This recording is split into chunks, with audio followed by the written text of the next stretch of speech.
안녕하세요. 제가 직접 투자하는 종목만 깊이 있게 다루는 리치투게더입니다. 요즘 BMNR 주가 때문에 마음이 참 무거우셨죠? 정말 끔찍한 하락을 겪고 나서 이제 겨우 한숨 돌리나 싶었는데 앞으로 어떻게 될지 지금이라도 팔아야 하나? 아니면 버텨야 하나? 정말 혼란스러우실 거예요. 그런데요, 우리 모두가 이렇게 헷갈려하는 바로 지금 시장 뒤편에서는 정말 이상한 일이 벌어지고 있습니다. 우리 같은 개인들은 공포에 질려서 주식을 던지고 있는데 월스트리트는 이걸 마치 블랙 프라이데이 세일이라도 만난 것처럼 정말 미친 듯이 사들이고 있거든요. 자, 지금 시장을 딱 한 장으로 보여주는 그림입니다. 왼쪽을 보세요. 고점 대비 87% 폭락. 이 숫자만 봐도 심장이 철렁하죠. 개인 투자자들은 이 공포감에 패닉에 빠져 주식을 팔고 있어요. 그런데 오른쪽을 보세요. 월스트리트는 정반대로 움직이고 있습니다. 뱅크 오브 아메리카는요, BNR 보유량을 무려 1668%나 늘렸습니다. 16%도 아니고 160%도 아니고 1668%요. 이건 그냥 좀 사는 수준이 아니라 거의 모든 걸 거는 베팅에 가깝죠. 대체 왜 이러는 걸까요? 도대체 월스트리트의 저 똑똑한 사람들은 우리 같은 개인 투자자들이 놓치고 있는 뭘 보고 있는 걸까요? 오늘 우리가 그들의 눈으로 한번 샅샅이 파헤쳐보겠습니다. 오늘 우리는 이 거대한 BMNR 퍼즐을 한번 맞춰볼 거예요. 우선 이 주식이 왜 이렇게 천국과 지옥을 오가는지 그 상반된 신호들부터 살펴볼 거고요. 그리고 제일 중요한 거, 월스트리트는 대체 왜 이 위험해 보이는 주식을 쓸어 담고 있는지 그 속내를 깊숙이 들여다볼 겁니다. 물론 좋은 이야기만 할 순 없죠. 우리가 꼭 알아야 할 리스크는 무엇인지 냉정하게 짚어보고 마지막으로 이 모든 걸 종합해서 그래서 우린 이제 어떻게 해야 하는가에 대한 명쾌한 투자 아이디어까지 정리해드릴게요. 자, 그럼 첫 번째 이야기부터 시작해볼까요? BMNR이 시장에 보내는 이 혼란스러운 신호들, 정말이지 천국과 지옥을 오간 그 이야기부터 살펴보겠습니다. 먼저 많은 분들이 지금 겪고 계신 고통의 원인입니다. 1년 전 최고점이 161달러였는데 지금은 20달러 근처에서 움직이고 있죠. 내 자산의 87%가 그냥 공기중으로 사라져버린 겁니다. 아, 이 차트만 봐도 정말 아찔하네요. 이 구간에서 손실을 보신 분들의 마음 저도 충분히 이해하고도 남습니다. 그런데요, 여기서 딱 한 걸음만 뒤로 물러서서 보면 정말 완전히 다른 그림이 보입니다. 이렇게 끔찍한 폭락을 겪고 난 지금도 BMNR의 주가는 1년 전 최저점과 비교하면 여전히 500% 이상 오른 상태입니다. 정말 이상하죠? 누구에게는 재앙인데 다른 누군가에게는 여전히 엄청난 수익률인 겁니다. 이게 바로 BMNR을 이해하기 어려운 첫 번째 이유입니다. 아니, 그럼 BMNR이 대체 뭐하는 회사인데 이렇게 움직이나요? 하고 궁금해하실 초보 투자자분들을 위해 아주 쉽게 설명해 드릴게요. BMNR은 고베타 이더리움 프록시라고 불리는데요. 말이 좀 어렵죠? 그냥 이더리움의 스테로이드를 맞춘 버전이라고 생각하시면 딱 맞아요. 이더리움이 10% 오르면 BMNR은 20%, 30%씩 훨씬 더 화끈하게 오르고요. 반대로 이더리움이 10% 내리면 그보다 훨씬 더 아프게, 더 깊게 떨어지는 변동성을 극대화시킨 주식이라고 보시면 됩니다. 자, 그럼 이제 가장 중요한 파트로 넘어가 보죠. 이렇게 변동성이 무시무시한 주식을 왜 월스트리트의 그 똑똑하다는 스마트 머니들은 미친 듯이 사고 있을까요? 그들의 진짜 투자 논리를 한번 파헤쳐 보겠습니다. 핵심부터 말씀드리면 월스트리트는 지금 당장의 주가 차트, 즉 이 가격표를 보고 투자하는 게 아닙니다. 그들은 BMNR이라는 회사가 가진 펀더멘털, 마치 철옹성처럼 튼튼한 재무구조, 우리말로 하면 회사의 맷집에 주목하고 있는 겁니다.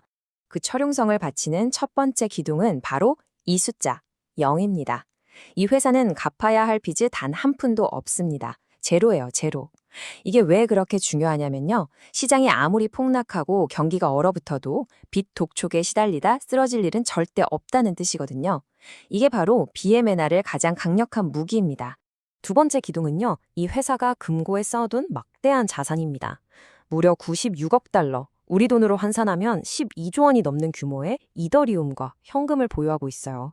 이건 그냥 돈이 좀 많네 수준이 아니죠. 시장 전체를 뒤흔들 수 있을 만큼 정말 압도적인 규모입니다. 그리고 세 번째 기둥, 이게 정말 기가 막힌데요. 바로 현금 흐름입니다. BMNR은 이 많은 이더리움을 그냥 금고에 넣어두고 쳐다만 보는 게 아니에요. 이걸 스테이킹이라는 아주 안전한 예금 같은 곳에 맡겨두고 매년 꼬박꼬박 이자를 받습니다. 그 이자 수익만 1년에 2억 5,200만 달러, 우리 돈으로 약 3,300억 원이 될 걸로 예상돼요. 무슨 말이냐면 아무것도 안 하고 그냥 가만히 숨만 쉬어도 매년 3,300억 원이라는 현금이 통장에 차곡차곡 쌓이는 구조라는 거죠. 월스트리트가 보고 있는 핵심이 바로 이겁니다. BMNR은 기다리는 동안에도 돈을 번다. 앞으로 이더리움 가격이 몇 달, 아니 혹시 몇 년 동안 지지부진하게 옆으로만 기어가도 이 이자 수익이라는 엔진은 멈추지 않고 계속해서 돈을 찍어냅니다. 이게 바로 험난한 시장의 파도를 버텨낼 수 있게 해주는 BMNR의 강력한 안전판인 셈이죠. 그리고 BMNR의 이 빚없이 버티면서 현금을 버는 전략은요, 이미 시장에서 사라져버린 파산한 경쟁사들과는 완전히 정반대의 길입니다. 이걸 비교해서 보면 이 전략이 얼마나 대단한 건지 훨씬 더 명확하게 알 수 있습니다. 여기 생존자와 몰락한 자의 차이가 극명하게 드러나죠. ETH 질라 같은 회사들은 빚을 잔뜩 내서 공격적으로 투자했어요. 그러다 시장이 무너지니까 어떻게 됐을까요? 빚을 갚기 위해 가장 싼 값에 가장 최악의 타이밍에 가지고 있던 이더리움을 울며 겨자 먹기로 다 던져야만 했습니다. 심지어 피터 틸 같은 유명한 투자자마저 모든 지분을 팔고 도망갔죠. 하지만 BMNR은요? 빚이 없으니까 버틸 수 있었어요. 심지어 회장은 지금이 싸다 하면서 자기 회사 주식을 더 샀습니다. 바로 이 차이가 생존과 파산을 가른 겁니다. 그래서 도대체 누가 이렇게까지 사는 걸까요? 명단을 한번 보세요. 정말 입이 떡 벌어집니다.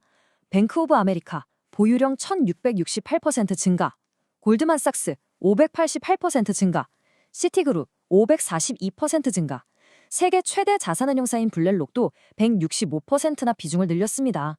여러분, 이건 그냥 매수가 아니에요. 이건 거의 확신에 찬 올인이라고 봐야 합니다. 자, 그런데 이렇게 좋은 소식만 들으면 안 되겠죠? 투자는 항상 동전의 양면을 봐야 합니다. 너무 좋은 얘기만 하는 거 아니야? 라고 생각하실 분들을 위해 이번에는 우리가 반드시 알고 대비해야 할 주요 리스크들에 대해 이야기해 보겠습니다.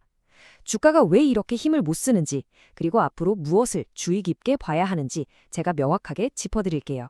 좋은 소식도 중요하지만 준비된 투자자는 리스크를 먼저 이해합니다. 이 리스크 파트는 여러분을 겁주려고 만든 게 절대 아니에요. 오히려 앞으로 어떤 변수가 나타날지 미리 알고 거기에 현명하게 대처할 수 있는 무기를 드리기 위한 겁니다. 자, 그럼 우리가 어떤 점들을 눈여겨봐야 하는지 함께 살펴보시죠. 지금 BMNR의 발목을 잡고 있는 가장 큰 역풍은 딱 세 가지입니다. 첫째는 이더리움 가격에 너무 강력하게 묶여 있다는 점, 둘째는 단기 주가 차트가 계속 위험해라고 경고 신호를 보내고 있다는 것, 그리고 마지막 셋째는 우리 힘으로 어쩔 수 없는 시장 전체를 흔드는 불안한 외부 경제 환경입니다. 하나씩 쉽게 풀어드릴게요. 첫 번째 리스크는 BMNR의 운명과도 같아요. 아까 BMNR을 이더리움의 스테로이드 버전이라고 했죠? 그 말은 곧 이더리움이라는 형님이 잘 나갈 땐 동생인 BMNR이 더 크게 잘 되지만 반대로 형님이 어려워지면 동생은 훨씬 더 큰 타격을 입는다는 뜻입니다. BMNR의 주가는 좋든 싫든 이더리움 가격에 아주 강력하게 묶여 있다는 사실 절대 잊으시면 안 됩니다. 두 번째 리스크는 주가 차트 그 자체입니다. 어려운 기술적 용어는 다 빼고 쉽게 말씀드릴게요. 지금 단기적인 주가 흐름이 계속 아래로 눌리면서 힘을 못 쓰고 있어요. 올라가려고만 하면 누가 위에서 계속 누르는 모양새죠. 차트 분석가들은 심지어 여기서 더 하락할 수 있다는 신호가 보인다고 경고하기도 합니다. 일단 지금 장장은 21.74달러라는 저항선, 이 벽을 시원하게 뚫고 올라가기가 매우 힘겨워 보인다는 게 현실입니다. 마지막 리스크는 바로 외부 환경, 즉 거시 경제입니다. 예를 들어 미국 중앙은행이 금리를 올리면 위험한 자산에서 돈이 빠져나가겠죠? 그럼 BMNR 주가에도 찬바람이 불 수밖에 없습니다. 물가가 너무 오르거나 어디선가 전쟁이 나거나 하는 것도 다 마찬가지예요. 이런 거대한 파도가 BMNR이라는 배를 언제든 흔들 수 있다는 점은 항상 염두에 두셔야 합니다. 자, 이제 마지막입니다. 지금까지 살펴본 월스트리트의 긍정적인 시각과 시장의 냉정한 현실을 모두 종합해서 이게 우리 투자자들에게는 대체 어떤 의미인지, 그래서 우리는 뭘 해야 하는지 핵심만 딱 정리해 보겠습니다. 지금 BMNR의 상황은 이 표 하나로 완벽하게 요약됩니다. 한쪽에는 빚 없는 튼튼한 재무, 막대한 자산, 똑똑한 기관들의 매수, 그리고 가만히 있어도 쌓이는 현금이라는 장기적인 관점의 강세론이 있고요. 다른 한쪽에는 힘없는 주가 차트, 이더리움과의 연동, 불안한 외부 환경, 그리고 겁에 질린 개인 투자 심리라는 단기적인 관점의 약세론이 있습니다. 한마디로 장기적인 펀더멘털과 단기적인 가격 약세가 지금 정면으로 충돌하고 있는 거죠.